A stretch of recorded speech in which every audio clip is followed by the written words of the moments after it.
আগরতলা শহরে নেতাজি সুভাষ বিদ্যানিকেতনের উদ্যোগে আগামী 23শে জানুয়ারি উদযাপিত হবে আর নেতাজি সুভাষচন্দ্র বসুর 128তম জন্মজয়ন্তী।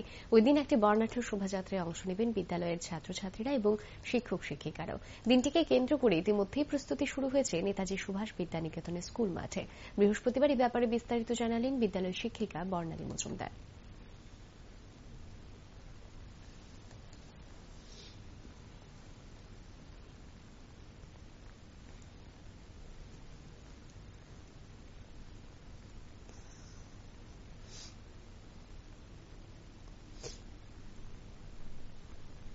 এবার আমাদের অনুষ্ঠান সবচেয়ে 128তম নেতাজি জন্মজয়ন্তীর অনুষ্ঠান আমাদের স্কুলের মহতী অনুষ্ঠান, সবচেয়ে বড় অনুষ্ঠান যদি আমরা বলি, উল্লেখযোগ্য অনুষ্ঠান, এটাই আমাদের স্কুলের সবচেয়ে বড় অনুষ্ঠান। যেহেতু এটা সরকারি প্রোগ্রামও বটে, সেই জন্য বিশেষ সাহায্য সহায়তা সবার নিয়েই আমরা প্রস্তুতি চূড়ান্ত পর্যায়ে নিয়ে চলেছি।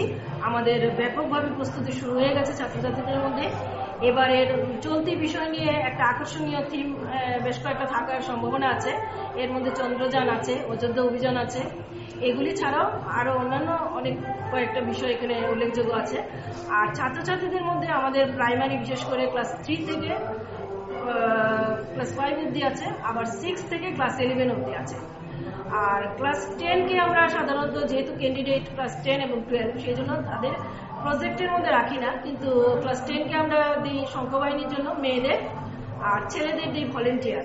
আর সেম টু ওয়েতে যদি আমরা 12 এর ক্ষেত্রে এটাই রেখেছি, যারা ভলেন্টিয়ার হবে তো হবে, আর না হলে সংখ্যাবাহিনীতে থাকবে মেয়েরা আর ছেলেরা শুধু ভলেন্টিয়ার।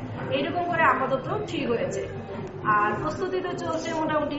আমরা সবাই ভীষণ উৎসাহের সঙ্গে অপেক্ষা করছি সেই দিনটা, যেদিন কিনা আমরা বিভিন্নভাবে এই অনুষ্ঠানটাকে উদযাপন করব এবং ব্যাপকভাবে জনসাধারণের উপস্থিতি কামনা করছি, সবার সহযোগিতা কামনা করছি। সরকারকে অসংখ্য ধন্যবাদ জানাচ্ছি।